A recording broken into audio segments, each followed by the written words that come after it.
휴직한 뒤 장기 달방에서 저는 혼자 조용히 죽어가고 있었습니다. 가족도 친구도 지인도 없었기 때문에 생판 모르는 어떤 사람 한 명하고만 대화를 나누고 있었습니다. 그 사람은 제가 죽으면서 사망보험금 명의를 자기 앞으로 돌려주기를 바라고 저와 대화를 나누어 준 것이었습니다. 죽을 기미가 보이지 않자 직접 죽여주겠다며 자기 집으로 오라고 하게 됐습니다. 이렇게 해서 저는 사망보험금을 노린 살인미수 사건을 겪게 되었습니다. 이 사건 이후 저는 완전히 늙어버렸습니다. 머리카락이 하얗게 새버렸고 천천히 걷기만 해도 호흡이 가빠졌습니다. 손과 발에는 압력이 없어서 물건을 짚다가도 자꾸 떨어뜨렸습니다. 길에서도 쉽게 넘어지기 일쑤였습니다. 완전히 노화해버린 것입니다. 이 사람이 저에게 한 짓은 어떤 말로도 표현하기 힘들 만큼 악랄한 것이었습니다. 너무 억울하고 고통스러워서 생각만 해도 숨이 잘 쉬어지지 않았습니다. 이런 억울함을 하소연할 것도 없었습니다. 저를 죽이려는 사람, 강현묵은 제가 쓴 유서를 읽었고 제가 어떤 상황에 처해 있는지, 얼마나 비참한 삶을 살아왔는지 다 알고 있었습니다. 사람이라면 이럴 수가 없었습니다. 함께 아파하고 동조해주는 척하면서 살해하고 돈을 챙기려는 계획을 세우고 있었습니다. 강영묵이라는 이름은 가해자의 실명에서 아주 약간 변형한 이름입니다. 이 강영묵에게 당한 사람은 저 말고 또 있었습니다. 다른 피해자들이었습니다. 그 중에 한 명은 중증의 지병을 앓고 있었습니다. 이 피해자가 강영묵에게 당한 내용을 카페에 올린 적이 있었습니다. 사기 중에서도 사람의 마음을 공략하는 사기가 가장 악질적이라던데 이 사람이 한 짓은 영혼살인이라고 볼 수밖에 없었습니다. 피해자가 커뮤니티에 올린 그 제목은 재산 갈취를 위한 신종사기였습니다. 저의 경우에는 여기에 살인계획까지 더해진 것이었습니다. 당시에 저는 혼자 죽어가고 있었습니다. 누군가 대화할 사람을 절실했습니다. 가능하면 동성과 대화하고 싶었습니다. 이성이라면 만나지 않고 대화만 할 사람을 찾고 있었습니다. 어느 날 우울증 카페에서 대화를 나눌 사람을 찾는 글을 보고 말을 걸어보았습니다. 작성자의 성별은 나와 있지 않았습니다. 대화를 해보니 남자일 것 같아서 실제로 만날 일은 없고 가끔씩 대화만 나누려고 하는데 괜찮냐고 물어보았습니다. 그 사람은 괜찮다고 대답했습니다. 마지막까지 저는 강영묵과 실제로 만나지는 않았습니다. 그래도 살인 계획은 살인 계획이고 사기는 사기였습니다. 알고 보니 이 사람은 카페에서 금전적으로 힘든 사람들에게 돈을 빌려주고 엄청난 이자를 받아 챙기고 있었습니다. 그 밖에도 이 사람이 저지른 악행들은 뒤에 자세히 얘기하겠지만 수두룩했습니다.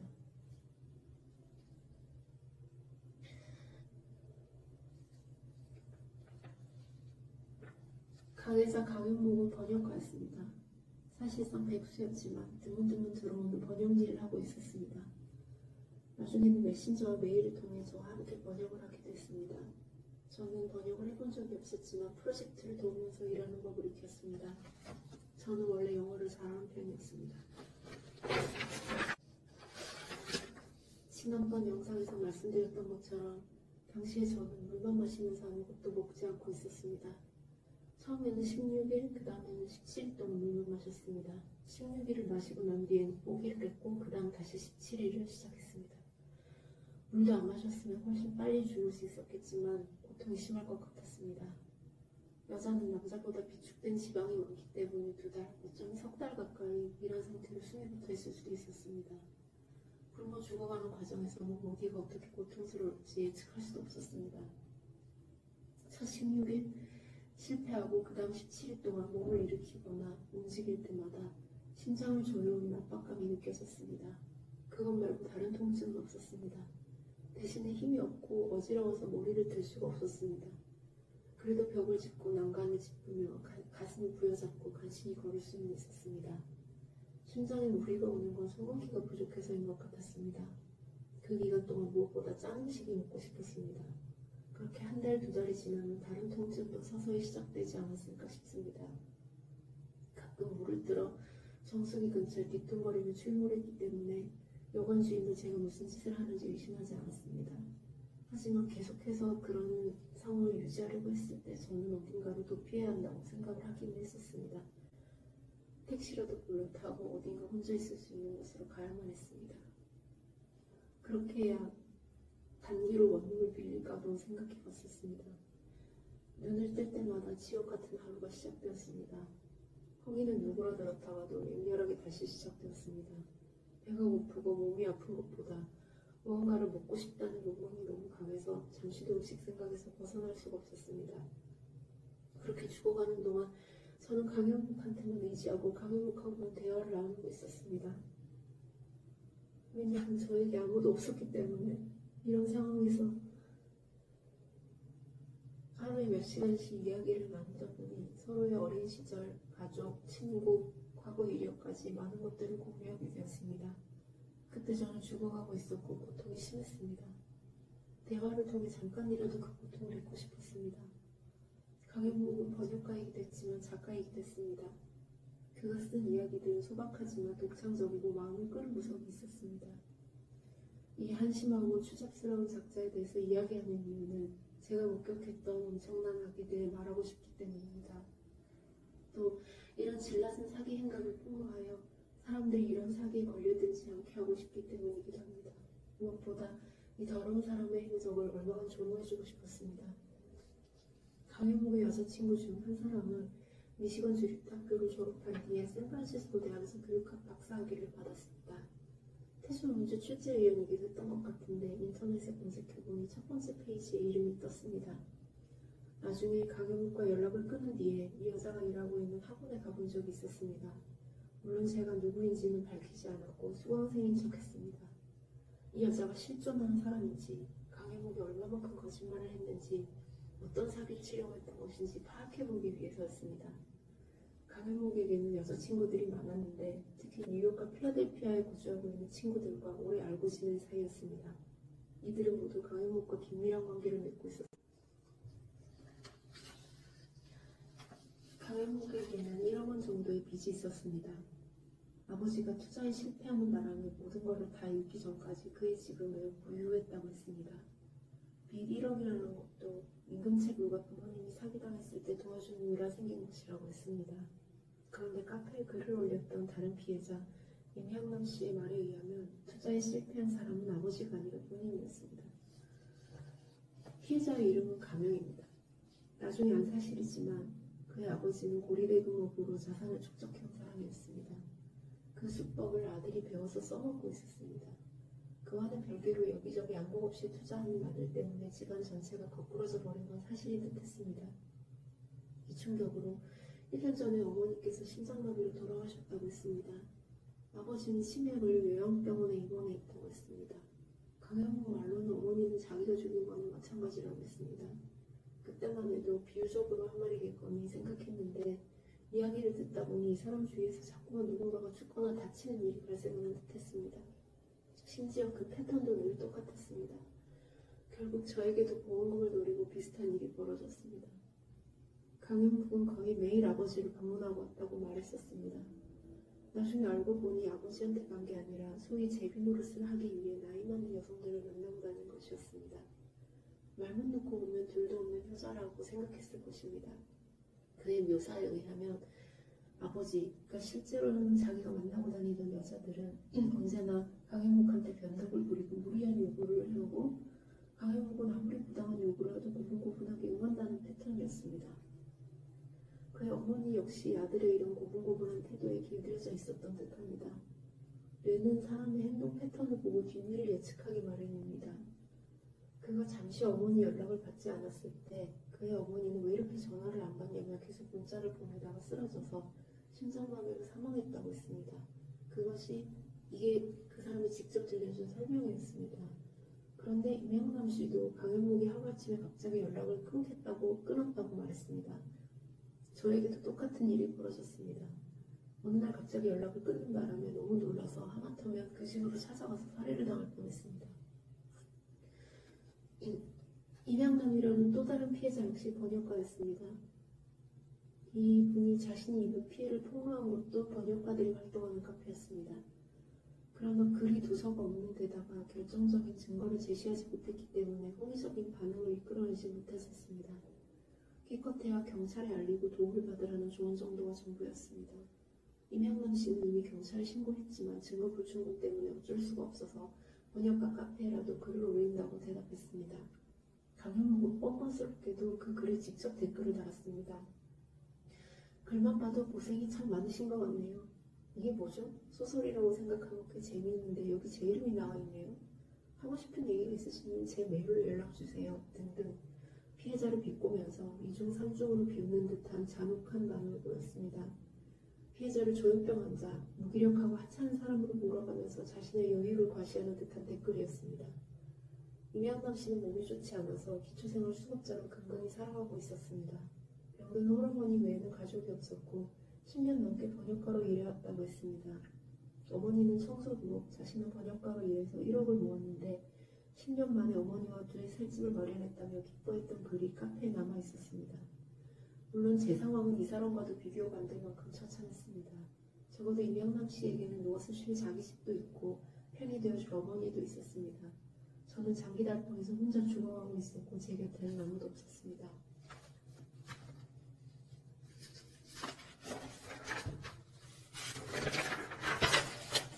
그때 저도 당했어요라고 주장하는 세 번째 피해자가 나타났습니다. 이 번역가님은 저도 잘 아는 사람이었습니다. 미국 시민권자였고 최고 학부를 졸업한 전륜원 번역사님이었습니다. 국내에서는 탑급에 속하는 분으로 업계에서도 잘 알려져 있는 분이었습니다. 영어 실력은 두말할 것도 없고 젊고 예쁘고 착한 분이었습니다. 그런데 이 새로운 번역사님과 강현묵은 사이가 좋지는 않았었습니다. 이 번역가님과는 따로 이야기를 나눠본 적이 없어서 진실을 말할 수 없게 되었습니다. 당시는 강현묵에게 일거리도 주었고 번역업계가 어떻게 돌아가는지, 어떻게 회사에 컨택해서 일을 구하는지 하나하나 가르쳐 줬습니다. 어느 날인가 강현묵이 남자 한 사람을 데리고 임양남 씨를 찾아왔다고 했습니다. 그 두 사람은 임양남 씨가 강현묵을 정말 사랑한다면 대출을 받아야 한다고 설득했다고 합니다. 대체 평소 때 무슨 일을 하고 다니는지는 몰라도 자기는 몸값이 매우 비싼 남자인데 돈을 있냐고 묻기도 했다고 합니다. 임양남 씨는 당연히 그런 일은 생각해 본 적이 없다고 대답했습니다. 아무래도 강현묵이 여자들한테 몸이나 팔고 다니는 소위 남상 노릇도 겸하고 있었던 모양입니다. 일은 하기 싫으니까 쉽게 돈을 벌 수 있는 온갖 더러운 짓거리는 다 하고 다녔던 듯한데 임양남 씨는 당연히 그 뒤로 다시는 강현묵을 만나지 않았습니다. 처음에는 자기 얘기라면 얼마든지 들어주고 헌신해 주었던 그 달콤함 때문에 진짜 사랑이라고 믿어버렸지만 이후에는 일을 가게 되었고 몇 번인가는 찾아가서 칼로 찔러 죽여버릴까 하다가 참았다고 했습니다. 얼마쯤 지나고 나니까 강현묵한테는 더 이상 번역 일이 들어오지 않았습니다. 같이 일해보니 왜 그런지 금방 이해할 수 있었습니다. 강현묵은 시간 약속을 전혀 지키지 못했습니다. 성실함이나 책임감 같은 부분이 완전히 결여되어 있는 것 같았습니다. 번역회사가 가장 혐오하는 번역가가 시간 약속을 안 지키는 번역가입니다. 강현묵은 약속 위반에 대한 개념이 없었습니다. 살다 보면 늦을 수도 있는 것이라고 생각했습니다. 강현묵은 남의 재산을 가로채는 데 관심이 많았지만 생판 남의 재산을 노린 것은 아니었습니다. 그 사람 어머니가 생전에 내가 죽으면 고모하고 친해져야 한다고 말해주었다고 했는데 엄마는 다 알고 있었던 것 같다 하면서 아주 자랑스럽게 말했었습니다. 저는 이게 좀 여우 같은 사고방식이라고 해야 되나? 좀 야가 빠진 그런 사고방식을 이해할 수가 없었는데 그러니까 고모 재산이 자기 재산은 아니잖아요. 그리고 강현묵의 고모가 김포에서 혼자 살고 있다고 했는데 약간 치매 증상이 있다고 하셨고 고모의 아들, 그러니까 강현묵의 사촌 형이 호주로 이민을 갔다고 했습니다. 고모가 아들을 욕하고 있는 상황이었는데 그걸 또 귀신같이 캐치해서 유산을 가로채려고 하고 있었습니다. 어쩌면 강현묵이 이간질을 해서 사촌 형하고 고모 사이를 갈라놓은 것인지도 모르겠고 그것도 모자라서 교회에 다니면서 또 사기칠 대상을 물색하고 있었습니다. 신도들이 모두가 좋은 사람이라고 할 때까지 힘든 일을 도맡아서였고 우울증 커뮤니티에서는 대가 없이 사람들에게 돈을 빌려주었습니다. 지칠 때까지 남의 얘기를 들어주기도 했습니다. 그런데 세상에 고자 정신은 없는 법이라고 생각하고 도대체 요새 누가 저런 수법에 넘어가는지 모르겠지만 나름대로 큰 그림을 그리고 있었습니다. 원래 사이비 종교단체 같은 데서 전도를 할 때 힘없고 약한 사람부터 노리기 마련인데 장애인, 노인, 기초생활수급자 이런 사람들, 그러니까 잘 먹고 잘 사는 사람들은 애초에 저런 데 넘어갈 이유가 없다고 해야 되나? 근데 사회에서 소외된 사람들에게는 약간만 살갑게 대해줘도 크게 반응을 보인다는 게 강현목의 설명이었습니다. 번역 커뮤니티에서도 강현목을 친절하게 도와드릴까요? 하면서 쪽지를 보내곤 했습니다. 한 번은 술을 마셨는지 통화 중에 본심을 털어놓은 적이 있었습니다. 사람들이 처음에는 자기한테 다들 좋은 사람이라고 하지만 결국에는 침을 뱉고 떠난다는 것이었습니다. 우울증 커뮤니티에서는 밥을 굶고 있다는 사람에게 선뜻 500만 원을 송금한 적도 있었습니다. 물론 그 사람은 돈을 받지 마서 점수를 탔다고 했습니다. 듣기로는 한국에서 무슨 일이 있었는지 모르겠지만 필리핀으로 도주한 사람이라는 것 같았는데 근데 저한테 외국인 친구가 있었는데 그 사람도 필리핀 사람이었는데 강현목하고도 그 사람이 친분이 있어서 근데 그 강현목이 자기도 지금 필리핀으로 이주할 생각을 하고 있다고 하는 걸 보니까 무슨 상황인지는 모르겠지만 이 부분은 빼자. 어쨌든 이 이야기를 털어놓은 이유는 이야기를 저한테 한 이유는 자기가 그만큼 순진한 사람이라는 걸 어필하기 위해서였다고 생각합니다. 근데 저는 듣다 보니까 너무 역겨워서 진짜 목적이 뭐였냐, 왜 500만 원을 보냈냐 물어보니까 강현목이 사람이 굶고 있다는데 왜 다들 자기를 삐딱하게 보는지 이해할 수가 없다고 대답했습니다. 그래도 제가 계속 추궁하니까 연대보증이 목적이었다고 털어놓았습니다. 사실 한국에서 연대보증은 폐지되었고 제가 추궁하니까 지어낸 이유일 뿐이고 사람들이 자기를 욕하는 게 너무 억울하다면서 강현목은 적반하장으로 나왔습니다. 자신의 선의를 의심하지 않는 사람은 카페 고등학생들 뿐이라고 했습니다. 어른들은 하나같이 혼탁해서 대화하기가 싫다는 식으로 가증스러운 얘기를 했습니다. 이렇게 허접한 논리를 늘어놓으면서 강현목은 그 카페에 드나드는 신용 문제가 있어서 갈 때까지 간 사람들한테 계속해서 돈을 빌려주었습니다. 그 도박 중독이 있거나 이런 분들은 여튼 30만 원 빌려주고 60만 원을 받는다는 식이었습니다. 강현목에게는 형이 한 명 있었습니다. 그 형은 대학교에서 학생 상담사로 일하고 있었는데 어느 날 형의 소개로 유능한 상담사에게 상담을 받게 되었습니다. 10회분의 상담을 마친 뒤 그 상담사는 강현목에게 조현성 성격장애라는 진단을 내렸습니다. 조현성 성격장애는 조현병과는 다르고 이 병 정신분열증은 아니고 묻지마 칼부림을 저질러서 신상에 공개되었던 최원종이라는 사람이 조현성 성격장애 진단을 받았다고 합니다. 이 병은 냉담하고 이기적이고 타인을 수단으로 이용하는 경향이 있는 일종의 성격장애라고 검색해보면 나옵니다.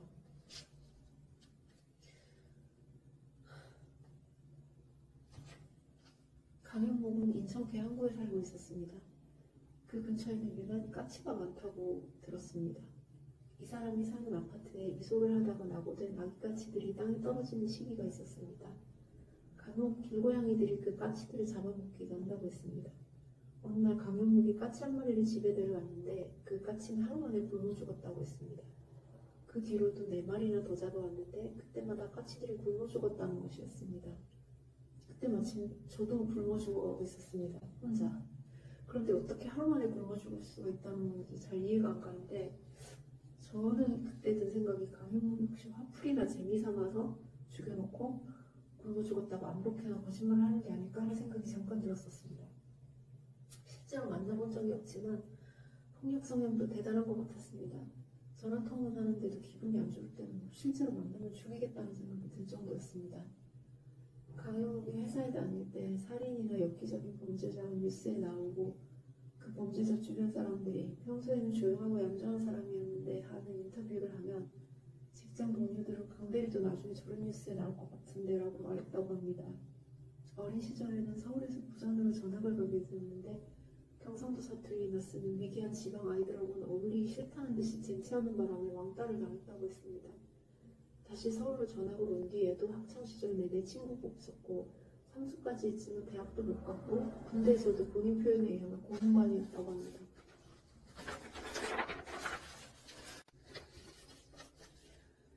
다음 차례에 대해서 이야기를 해야 될 때 때가 된 것 같은데 그 제안을 먼저 한 사람은 저였습니다. 별 생각 없이 한 말이었는데 강현묵을 완전히 꽂혀버린 것 같았습니다. 저는 죽어가고 있었고 죽는 것보다 죽는 순간에 혼자인 것이 더 무서웠습니다. 어머니가 생전에 제 명의로 들어놓은 실비보험이 있었는데 그때만 해도 저는 그 보험이 생명보험인 줄 알고 있었습니다.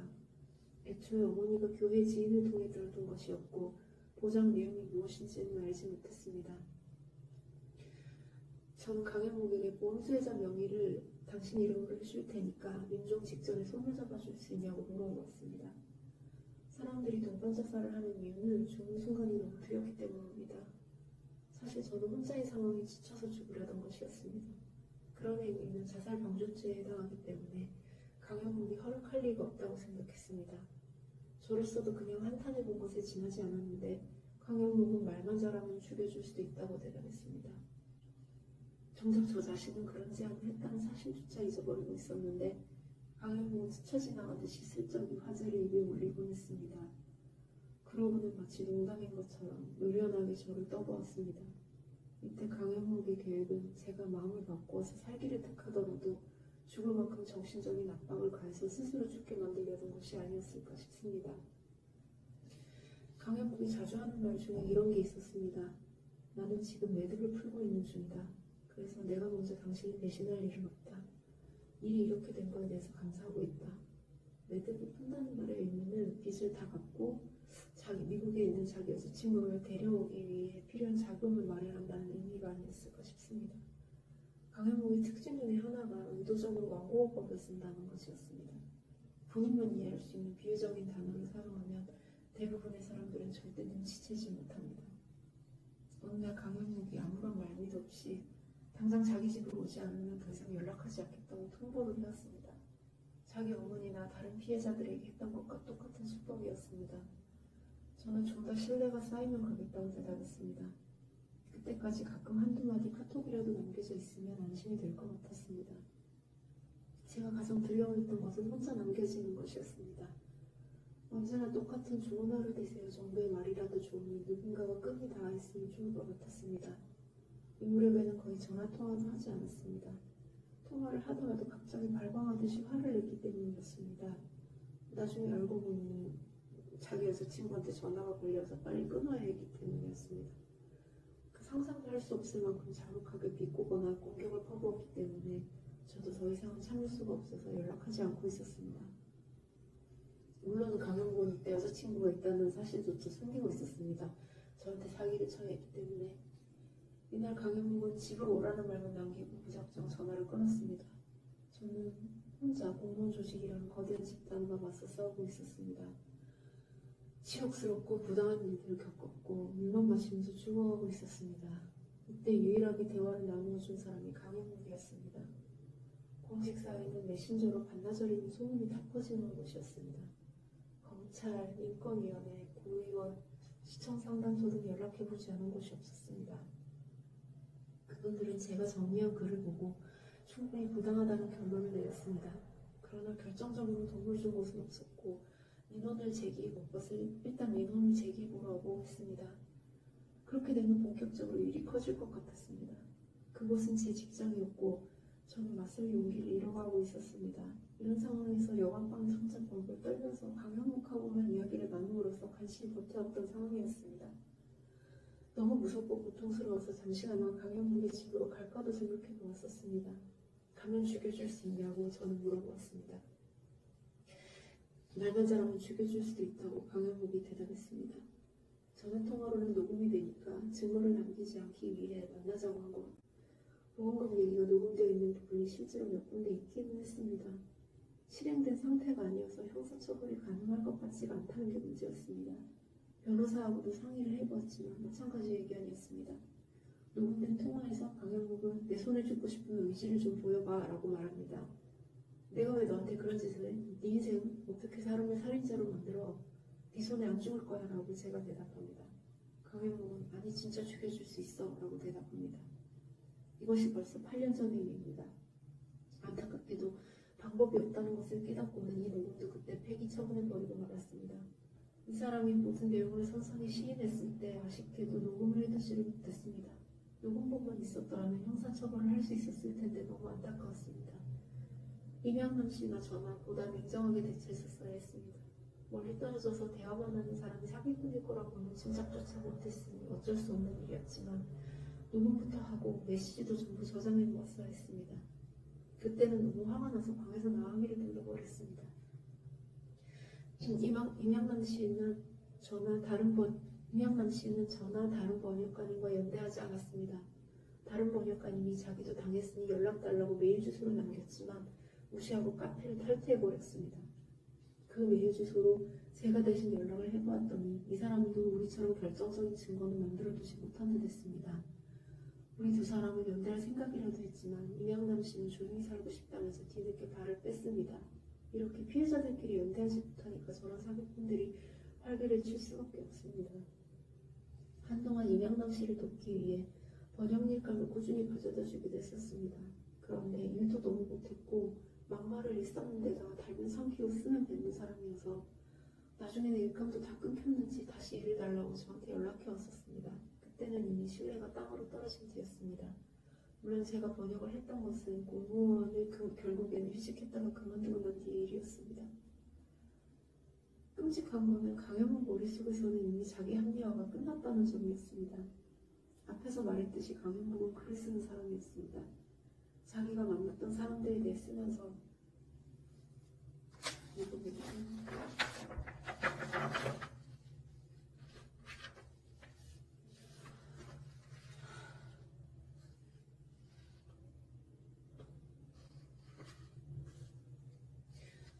이명남 씨에 대한 글에서는 이명남 씨가 자기를 일방적으로 좋아해서 집까지 몰래 쫓아오는 스토커인 것처럼 묘사가 되어 있었습니다.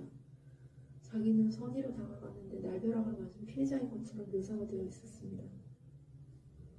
글을 읽으면서 전 이 사람한테는 양심이 완전히 부재한다는 사실을 깨달았습니다. 사이코패스, 소시오패스는 타고나는 사람들이 있다고 들었는데 상담사가 말한 대로 강현무는 최소 조현성 성격자였습니다. 한때 주위 사람들이 강현무에게 어떻게 그렇게 자기 합리화가 심할 수가 있냐고 묻곤 했다고 합니다. 누군가는 너 같은 인간은 무인도에 가둬놓고 영원히 사회에서 격리시켜야 한다고 말했습니다. 그런데 밑바닥에 있으면 너무 취약해져서 저런 사람들과 엮이게 됩니다.